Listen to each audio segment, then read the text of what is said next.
Cette semaine, le détroit d'Ormuz reste au centre des tensions internationales. Entre affrontements militaires, échanges diplomatiques et discussions autour d'un possible cessez-le-feu, les États-Unis et l'Iran alternent entre démonstrations de force et ouverture à la négociation. Dans le même temps, plusieurs pays renforcent leurs dispositifs diplomatiques et militaires autour des routes maritimes du Golfe. Les perturbations régionales commencent également à produire des effets économiques et énergétiques jusqu'en Asie, en Europe et aux États-Unis. L'actualité internationale est aussi marquée par des tensions commerciales entre Washington et l'Union européenne, par plusieurs évolutions politiques et sécuritaires en Afrique, ainsi que par de nouveaux développements stratégiques en Asie-Pacifique. Alors Chloé, que s'est-il passé cette semaine aux États-Unis d'Amérique? Aux États-Unis, le Secret Service annonce avoir échangé des tirs avec un suspect armé près de la Maison-Blanche, à Washington. Reuters indique qu'une personne a été touchée par les forces de l'ordre. Dans le même dossier, il est rapporté ensuite que des sénateurs républicains demandent 1 milliard de dollars destinés à des améliorations liées au Secret Service dans le cadre d'un ensemble budgétaire de 72 milliards de dollars consacrés notamment aux agences d'immigration et de sécurité frontalière. Concernant les informations liées à l'incident près de la Maison-Blanche, le suspect a été hospitalisé, un mineur a également été blessé et aucun élément ne montre que le suspect visait le cortège du vice-président J.D. Vance. Dans le dossier iranien, Reuters rapporte que des renseignements américains évoquent des dégâts récents limités sur le programme nucléaire iranien. Washington multiplie également les initiatives autour du détroit d'Ormuz. Les autorités américaines indiquent que les États-Unis lancent une initiative navale destinée à rouvrir le détroit et à guider des navires bloqués dans la zone. L'armée américaine dit avoir détruit 6 petites embarcations iraniennes tout en interceptant des missiles de croisière et des drones iraniens. AP rapporte ensuite que des responsables militaires américains affirment que le cessez-le-feu avec l'Iran reste en vigueur malgré plusieurs attaques dans le détroit d'Ormuz et contre les Émirats arabes unis. Sources Pete Access et Dan Cahen cités par AP. Donald Trump met en pause l'effort américain visant à guider des navires bloqués hors du détroit d'Ormuz alors que Washington et Téhéran se rapprochent d'un accord sous forme de mémorandum. Dans le même temps, les efforts visant à mettre fin à la guerre avec l'Iran semblent bloqués alors que les deux parties continuent d'échanger des tirs dans le Golfe. Washington attend désormais une réponse de Téhéran à une proposition américaine pouvant ouvrir des négociations plus larges. AP rapporte que l'armée américaine affirme avoir tiré sur 2 pétroliers iraniens dans le détroit d'Ormuz après un échange de tirs avec des forces iraniennes. Sur le plan économique, la réduction des stocks américains de carburant expose Donald Trump aux conséquences du choc énergétique provoqué par la quasi-fermeture du détroit d'Ormuz. Plus de 13 millions de barils par jour de pétrole brut et de carburant raffiné ont été retirés du marché. L'optimisme autour d'une possible fin de la guerre avec l'Iran pousse le dollar américain vers ses plus bas niveaux d'avant-conflit. Dans le domaine commercial, les États-Unis menacent de rétablir des droits de douane plus élevés sur les biens de l'Union européenne si Bruxelles ne respecte pas ses engagements commerciaux avant le 4 juillet. Jamieson Greeray est cité. Sur le plan diplomatique, Marco Rubio déclare que les États-Unis peuvent entretenir une relation productive avec l'Église catholique malgré les critiques répétées de Donald Trump contre le pape Léon XIV. Concernant l'Amérique latine, En Amérique latine, le Guyana déclare devant la Cour internationale de justice que la revendication du Venezuela sur l'Essequibo constitue une menace. Dans un autre contexte, des fournisseurs d'électricité hésitent à participer aux réparations du réseau vénézuélien en l'absence de garantie de paiement. Le président du Guatemala nomme Gabriel Estuardo Garcia comme nouveau procureur général. Dans le dossier cubain, la Chine qualifie d'illégales des sanctions américaines élargies visant Cuba. De plus, les hauts responsables cubains dénoncent des déclarations et menaces américaines d'actions militaires contre Cuba. Au Brésil, le pays retrouve la première place mondiale pour les investissements chinois en 2025 avec 10,9% des capitaux sortants chinois selon le Conseil d'affaires Brésil-Chine. Enfin, le milliardaire brésilien Josley Batista joue un rôle dans l'organisation d'une rencontre prévue à Washington entre Donald Trump et Luiz Inácio Lula da Silva. Voici l'actualité du continent européen. Dans l'Union européenne, Bruxelles recommande aux États membres de ne pas utiliser Huawei et ZTE dans les infrastructures de connectivité. L'Union européenne prévoit d'accorder davantage de permis CO2 gratuits à certaines industries, selon un document consulté par l'agence. L'Union retire le cuir du champ de sa loi anti-déforestation après des pressions de l'industrie. En Suède, Reuters rapporte l'arrestation du capitaine chinois d'un pétrolier soupçonné de lien avec la Russie, pour suspicion de faux documents et violation des règles de navigabilité. Un sommet entre l'Arménie et l'Union européenne se tient à Erevan. Nicole Pachinian, Antonio Costa et Ursula von der Leyen participent à cette rencontre. Sur le plan commercial, Emmanuel Macron déclare que les États-Unis et l'Union européenne perdent du temps avec des menaces tarifaires. Nissan prévoit de supprimer 900 postes en Europe dans le cadre d'une restructuration mondiale. Les ministres du commerce du G7, réunis à Paris, discutent également des approvisionnements en minerais critiques dans un contexte de tensions commerciales liées aux menaces tarifaires américaines contre les voitures produites dans l'Union européenne.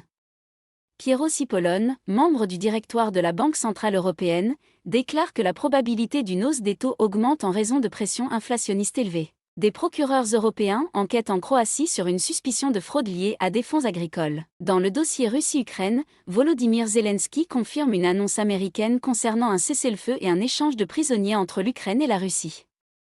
Donald Trump affirme que les deux pays ont accepté une trêve de 3 jours ainsi qu'un échange de prisonniers. Kaja Kallas déclare que l'Union européenne souhaite avancer rapidement dans les discussions d'adhésion avec la Moldavie. Le Kremlin indique également que Vladimir Poutine est prêt à parler avec les Européens, mais qu'il ne fera pas le premier pas. Et en Afrique, Mia, quelle nouvelle marquante? En Afrique, Assimi Goïta assume désormais les fonctions de ministre de la Défense après la mort du ministre Sadio Camara dans des attaques coordonnées.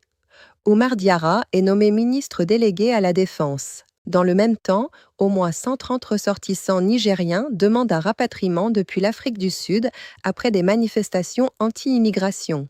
Au Sénégal, Bassirou Diomaye Faye déclare que le parti PASTEF, dirigé par le Premier ministre Ousmane Sonko, risque l'effondrement s'il ne change pas de trajectoire. Au Tchad, des militants de Boko Haram attaquent une base militaire. L'armée tchadienne fait état d'au moins 23 membres des forces de sécurité tués et de 26 blessés.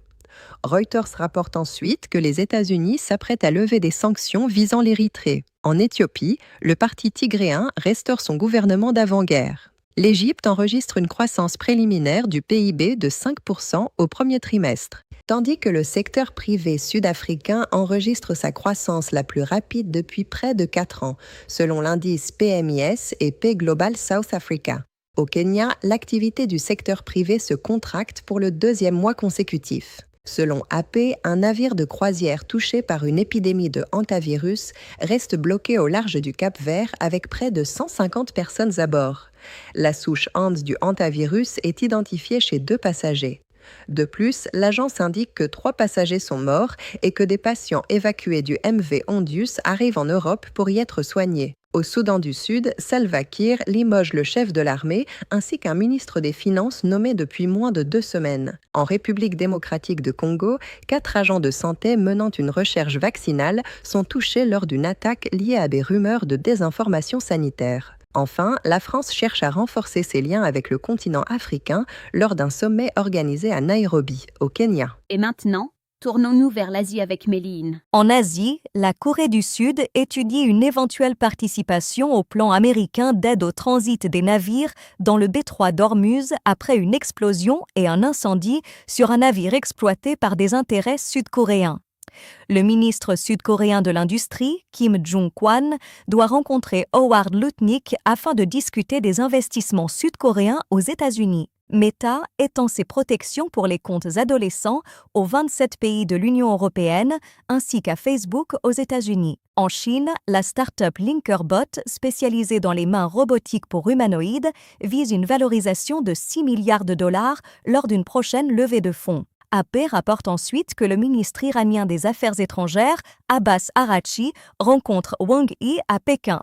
Wang Yi déclare qu'un cessez-le-feu complet est nécessaire de manière urgente. L'Inde vise 25 milliards de dollars d'échanges commerciaux avec le Vietnam d'ici 2030, selon Narendra Modi. En Malaisie, Schneider Electric prévoit de lancer un centre de formation pour l'Asie du Sud-Est. Le Premier ministre des îles Salomon, Jeremiah Manele, perd un vote de confiance au Parlement et est écarté du pouvoir. En Corée du Sud, une cour d'appel réduit à 15 ans la peine de prison de l'ancien Premier ministre Ron Dok-soo dans une affaire liée à la loi martiale. Un groupe de femmes et d'enfants australiens liés à l'État islamique est en route vers l'Australie depuis un camp en Syrie. En Australie, des veillées sont prévues après la mort d'une fille autochtone de 5 ans. Dans le domaine économique, les exportations asiatiques de carburant raffiné chutent fortement dans le contexte de la fermeture du détroit d'Ormuz. Le Vietnam ajoute des fontaines d'acre à ses constructions insulaires en mer de Chine méridionale. Enfin, Sony et Nintendo font face à une hausse des prix de la mémoire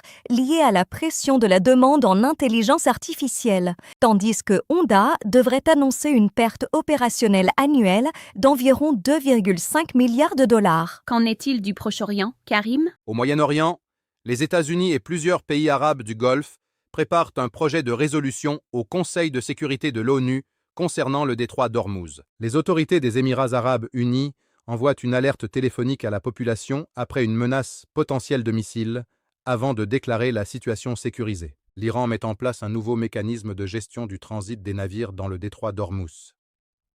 Les navires commerciaux doivent désormais coordonner leur passage avec les autorités militaires iraniennes selon Reuters. Les États-Unis et Bahreïn soutiennent une action appuyée par l'ONU concernant les attaques et menaces contre la navigation commerciale dans le détroit d'Ormuz. Les Émirats arabes unis déclarent avoir été visés par une attaque iranienne de drones et de missiles. Dans le même contexte, les États-Unis et l'Iran se rapprochent d'un mémorandum d'une page, destiné à mettre fin à la guerre dans le Golfe. Au même moment, le groupe aéronaval français du Charles de Gaulle se déplace vers la mer Rouge et le golfe d'Aden dans le cadre d'un effort conjoint avec le Royaume-Uni, lié à la liberté de navigation dans le détroit d'Ormuz. AP rapporte ensuite qu'un incendie dans le centre commercial Argavan à Andichet, près de Téhéran, fait 8 morts et 40 blessés. Donald Trump envisage une fin rapide de la guerre avec l'Iran, alors que Téhéran examine une proposition américaine portant notamment sur le détroit d'Ormuz,